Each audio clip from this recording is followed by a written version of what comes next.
experimentado en nuestro país natal, Cuba en este caso. Pero también le puede pasar a personas que vienen de otros países de Latinoamérica, etcétera. Hay muchas situaciones en la vida que a veces nos hacen y nos llevan a buscar especialistas en psicología y psiquiatría. Hoy, grosso modo, vamos a estar hablando no solamente de los servicios que tiene la especialidad de psiquiatría aquí en Lorín Medical Center, sino también de cuáles son las patologías de cierta forma más frecuentes y que un grupo como el de psiquiatría debe atender en los pacientes. Y para eso, por supuesto, no lo puedo hacer yo, porque yo solamente soy el puente entre ustedes y nuestra clínica Lorín Medical Center. Para eso hemos invitado a alguien que está muy capacitado en esta área y se trata de Jorge Tacé. Bienvenido. Hola, gracias. Gracias por estar aquí. Natural de Santa Clara, me estabas comentando, Jorge. Correcto, del centro de Cuba. ¿Empezaste allá esto de la psiquiatría o fue No, dentro del cambio de vida? fue dentro del cambio de vida. Fue No, algo, no tenía nada que ver con esto. no, nada que ver con psiquiatría. Fue algo que Increíble. acá vi que era necesario y he hecho el camino este durante los últimos 5 años. Bueno, fíjate, me has dicho algo que ahora Ujú, me pone a pensar y que abre un poquito el diálogo entre nosotros. Tú me ujú. dices que era necesario. ¿Por qué? Ahora quizás es un trend, ahora quizás hay muchas personas que están dentro de la especialidad, pero al inicio no. Al inicio había un déficit muy grande de personas que trabajaran en el área de salud mental y se ha potenciado como parte de una estrategia no solamente de acá, del país, ¿no? Pero sigue siendo un tema muy recurrente, sigue siendo un tema que a nivel primario persiste junto con el tratamiento de enfermedades crónicas y que es necesario porque aquí hay una combinación, ¿no? La salud física con la salud mental. Mental, es importantísima. Antes de caer en esto que estaba hablando de las enfermedades crónicas y por qué siempre se le asocia a un especialista en psiquiatría o psicología, Ujú, vamos a hablar un poquito de formación vocacional. Porque mira, tú eres el caso de una persona, tú eres joven, ujú. llegaste mucho más joven.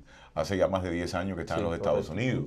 Entonces, generalmente cuando uno viene en edades juveniles, es decir, ya después de la adolescencia, los padres se preocupan por qué puede estudiar el muchacho, Ujú. cómo hacerlo. Sabemos que aquí el sistema de educación no es como en Cuba y uno a veces deja pasar alguna que otra oportunidad en un tema que le interesa estudiar porque no sabe cómo es el mecanismo para llegar al mismo. En este caso, supongamos que nos estén viendo algunos chicos o personas que estén interesadas en el área de la salud mental, ¿cómo se pueden ir acercando a los estudios referentes aquí en los Estados Unidos? O sea, yo realmente no es que sea un doctor, un Ujú. physician, sino que hice el camino a través de la enfermería. O sea, Muy bien. empiezas con un nivel graduado de enfermería, lo que se llama un bachelor, y a partir de ahí existen ramificaciones, que puedes irte por el camino de la familia, la medicina preventiva y familiar, o puedes hacer especializaciones de cardiología, pediatría, en este caso específico de psiquiatría. ¿Cuánto es el tiempo de estudio en psiquiatría? Es muy relativo, depende de si De quieres ti. adquirir experiencia o no, depende de la persona. Puede ser tan corto como 4 años o sucesivo O más. o más. Y Ujú. ya.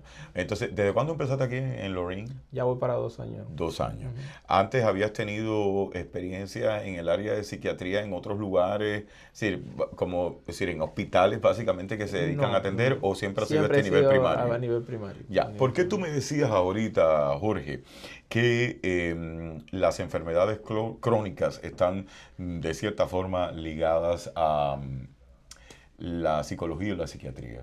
Porque bueno, básicamente la psiquiatría enfoca, no, o sea, hace una combinación del objetivo con lo subjetivo, ¿no? De las manifestaciones clínicas con el comportamiento, con el ánimo que pueda manifestar la persona.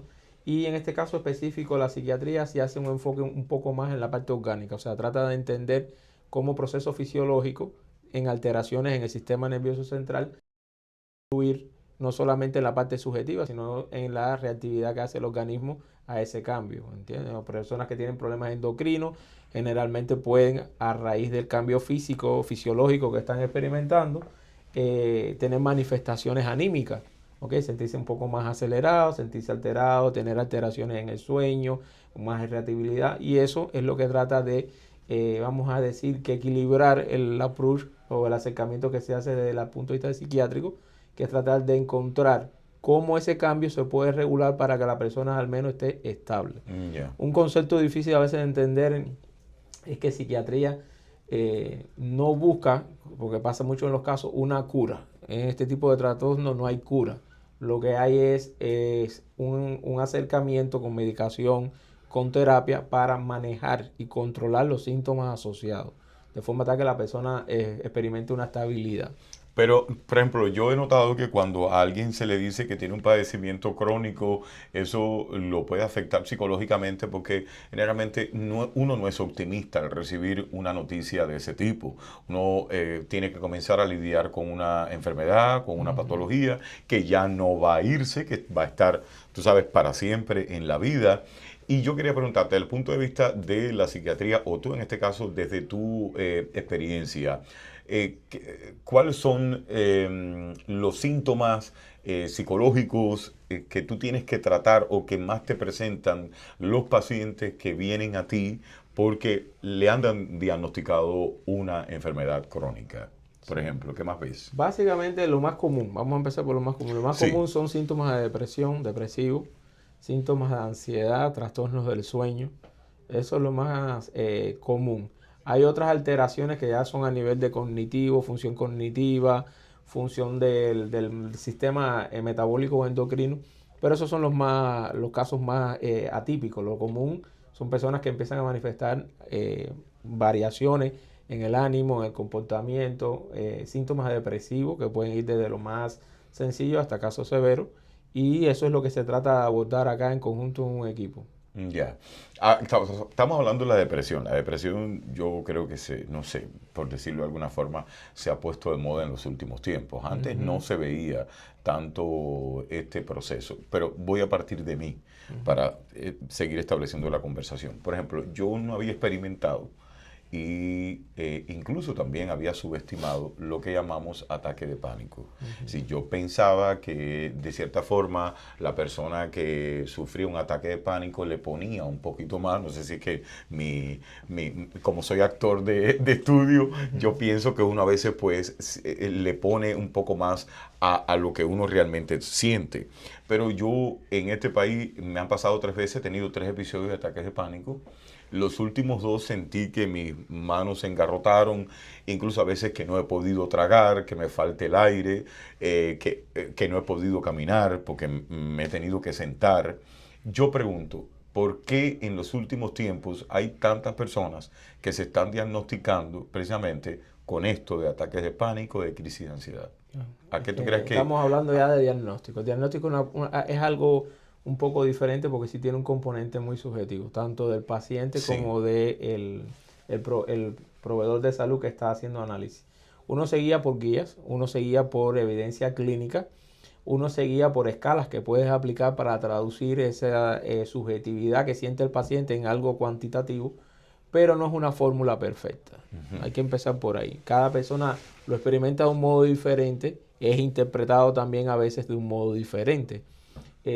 Asociado al incremento de la ansiedad y los ataques de pánico, también te digo, como describías al principio, es muy relativo de la interpretación de la situación, del environment y hasta del tipo de personalidad que tiene, en este caso, el paciente.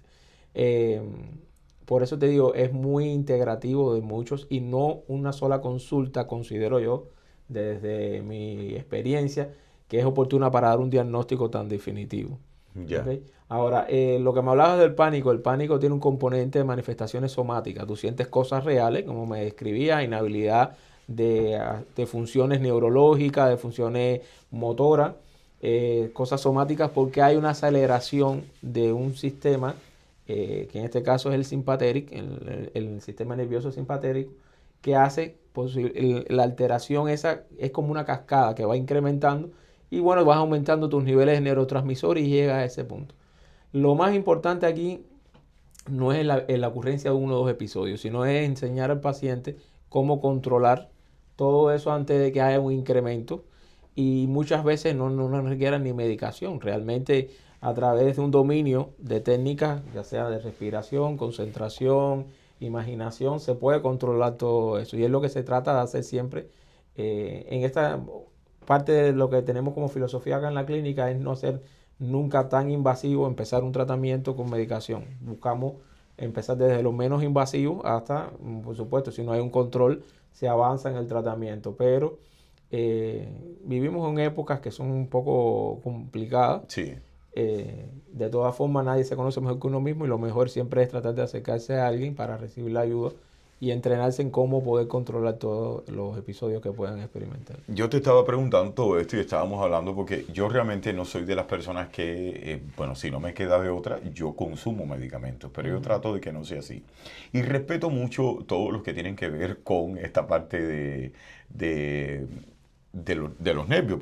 Si yo no tengo tu lenguaje técnico, me perdona. Entonces, casi nunca me gusta recurrir a estos medicamentos porque hay veces cuando los he probado, me ha dado mucha soñolencia, he estado muy bajo en el ánimo, no me he deprimido más, pero sí me ha hecho como una reacción química en mi cuerpo que me ha dado por dormir y no he estado como normalmente yo soy, ¿no?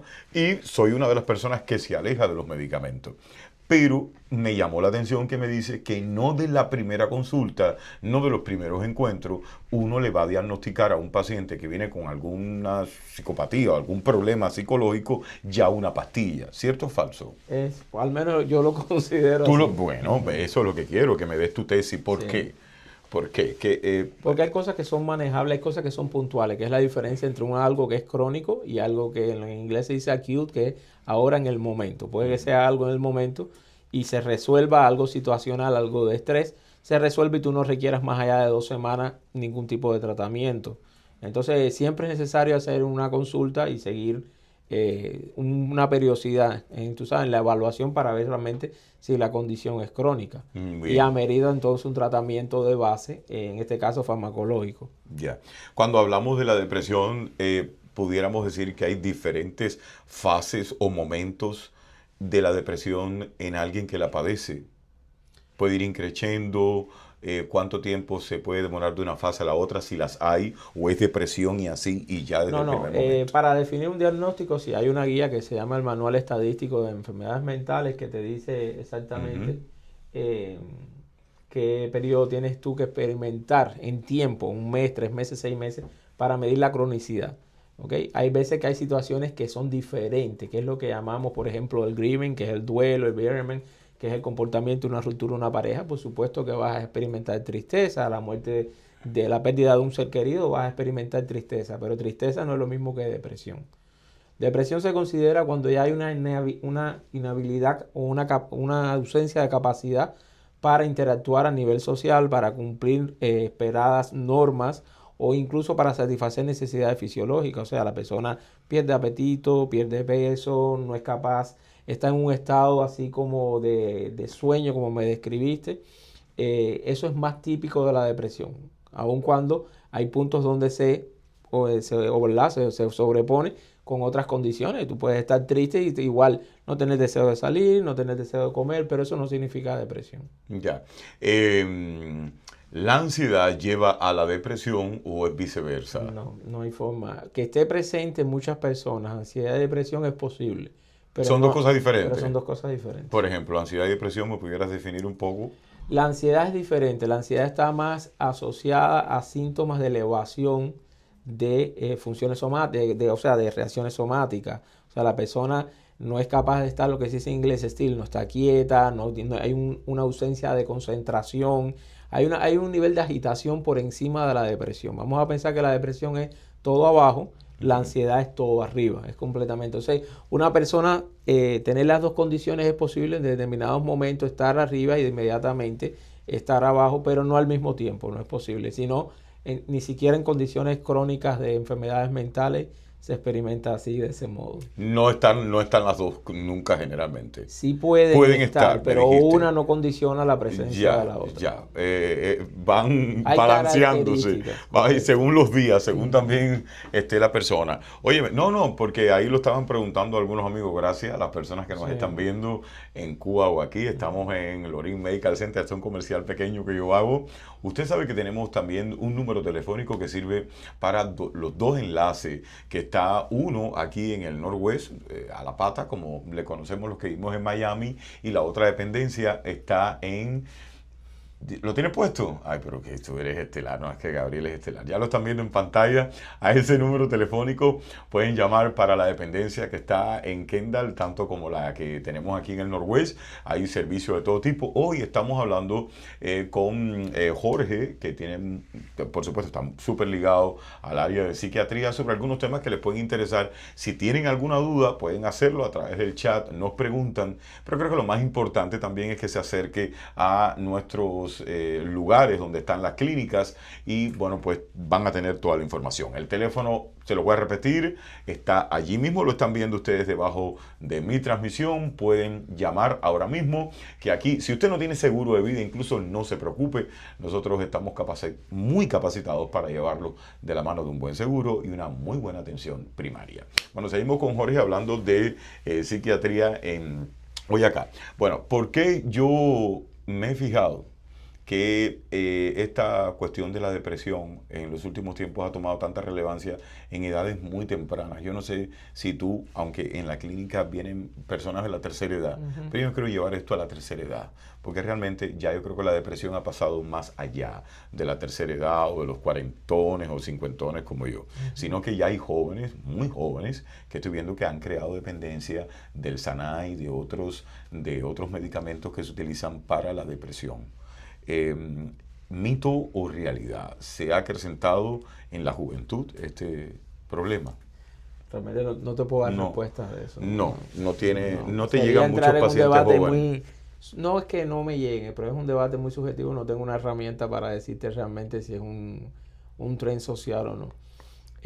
Depresión, ansiedad, condiciones neurológicas, condiciones psiquiátricas tienen un factor hereditario, tienen un factor del ambiente, tienen un factor situacional. Volvemos a lo mismo, es una sociedad un poco agitada, hay que saber adaptarse, pero también es importante encontrar un equilibrio de espacio de reflexión, de espacio de dedicación a uno, de espacio de relajamiento mental. Entonces es complicado decirte con una exactitud muy grande si eso es correcto o no. Ahora, pacientes que vengan con un estado en que consideren que necesitan una evaluación psiquiátrica, nosotros estamos en la disposición de hacer un análisis incluso de equipo acá con los que tenemos para evaluar si hay algo físico que está aparentando, simulando una condición psiquiátrica. Casos típicos, personas asmáticos que consumen esteroides, personas con problemas endocrinos, sobre todo los hipotiroideos que consumen levotiroxina, hacen algún mimi por reacciones químicas que el organismo asimila esa alimentación a algo que asemeja estados depresivos, pero no significa que sean. Entonces, es muy importante, tú sabes, hacer una visión integral de todo lo que puede estar haciendo. Divorciar el aspecto de la psiquiatría de la medicina general, del análisis físico, no estaría en lo correcto si se implementa de ese modo. Tú me estás hablando de los pacientes tiroideos y yo siempre escucho mucho a las personas que tienen problemas en la tiroides que pueden alterarse en determinado momento, que tienen esos episodios, porque está ligado, está muy ligado. No es que afecte, es que hace un mimic. Mimic significa que simula, te hace pensar los estados esos que experimenta la persona que es depresión, pero realmente no hay un cambio. Si se fuese a hacer algo específico, estudios muy avanzados que demuestren que a nivel de cerebro, que a nivel de neurotransmisores hay un cambio muy brutal y realmente lo que está asociado es a una condición endocrina. Es complicado porque, por supuesto, no puede aislar en un organismo físico un sistema de otro, pero se trata, pero no es que represente que la persona tenga en este caso una condición psiquiátrica. Ya. Dentro de los que llegan aquí a tu consulta, que básicamente, aunque yo repito, nunca lo quiero llevar por ahí, sí vienen personas de la tercera edad. Sí. ¿Qué es lo que más tú puedes atender en ellos? ¿Qué es lo que, digamos, es recurrente en personas que ya tienen más de 60 años y que vienen a la consulta de psiquiatría? Lo que te había mencionado, lo más común es depresión, ansiedad, insomnia. El adulto mayor tiende a requerir menos horas de sueño. Y también hay una indisciplina muy grande, ¿sabes? Trastorno de los momentos, se acuestan muy tarde, no hacen una propia higiene del sueño. En este país lamentablemente existe, a veces aparenta que hay una poca conexión entre los equipos profesionales especialistas y la medicina primaria, y hay veces que pacientes que tienen una polifarmacia muy grande, consumen 8, 10, 12 medicamentos y eso por supuesto también genera. Es una reacción química a tu organismo, reacciona de diferentes formas. Entonces tiendes a levantarte más, si tienes problemas de vejiga, tiendes a requerir tomar medicamentos a horas tarde de la noche. Entonces, pero básicamente se mueven depresión, ansiedad y trastorno del sueño. Hay personas que te dicen, yo me conozco lo suficiente y sé que tengo una depresión o que tengo ansiedad, pero no quiero ir al especialista porque yo soy suficiente como para controlarme. Y tú me estabas diciendo ahorita que también puede haber dentro del esquema de atención de ustedes, enseñarle a ese paciente a conocerse, a controlarse para no llegar a estos estados que yo te describía, que yo he experimentado. ¿Qué le recomiendas a las personas? ¿Cuánto de mito o realidad hay en no voy a ir al especialista porque yo me controlo? ¿O tú crees que sí, debes ir para entonces tener, digamos, un bagaje de cómo controlarte eso que te pasa? Es una decisión personal. Hay siempre que respetar la autonomía del paciente. Lo único que yo siempre le digo es que no espere, todo a tiempo tiene solución. Entonces no esperar al último momento cuando ya está muy avanzado, determinado estado, que ya entonces sí requiera la intervención a través de farmacología. El otro mito es hay un estigma muy grande con respecto a las condiciones psiquiátricas. Las personas piensan que decir que tienen una condición psiquiátrica, hablar de depresión, ansiedad, hace un tabú. Y ese tabú es parte de la cultura de nosotros. Pero es importante entender también, y vuelvo a repito lo que hicimos al inicio, la salud se compone de varios elementos. El salud física, pero también tiene una gran relevancia la salud mental. Por lo tanto, no se puede descuidar. No. Bueno, yo te agradezco mucho, Jorge, que hayas estado aquí con nosotros. Vamos a hacer una pausa. Voy a hacer una pausita pequeña acá. Recuerden ustedes que pueden hacer cualquier otra pregunta. Estamos los viernes, porque a mí se me había olvidado, tanto que hablamos el otro día, pero estamos siempre los viernes después de las 11 de la mañana. Básicamente aquí estamos en vivo, totalmente en vivo, por mis redes sociales, Fran Abel La Voz, también por Destino Talk y por Lorin Medical Center. Ustedes recuerden que si nos quieren sugerir cualquier tema, va a ser realmente muy socorrido para nosotros que lo hagan. Tenemos el teléfono también por si quieren los servicios. Y por ejemplo, antes de despedir a Jorge, ¿estás todos los días? Por ejemplo, el paciente que quiera, no sé, contactar con Lorin. Acá estamos lunes, jueves y viernes. Lunes, jueves y viernes. Correcto. Desde la mañana hasta la tarde. Hasta la tarde. Bueno, te deseo muchos éxitos en Gracias. tu carrera profesional. Espero que sigas aprendiendo mucho más. Yo sé que todos ustedes, como digo yo, los que estudian carreras médicas nunca terminan de estudiar. Eso es importante. Vamos a hacer una pausa. Regresamos siempre con temas de salud. Hoy hablamos de psiquiatría y yo creo que si no disipamos todas las dudas, por lo menos le mostramos el camino a usted que nos está viendo y que debe acudir a un especialista si sus necesidades lo requieren. ¿Ok? Mi nombre es Fran Abel. Un beso muy grande. Que tengan un fin de semana súper estelar y regresamos con más después, aquí en Lorin Medical Center.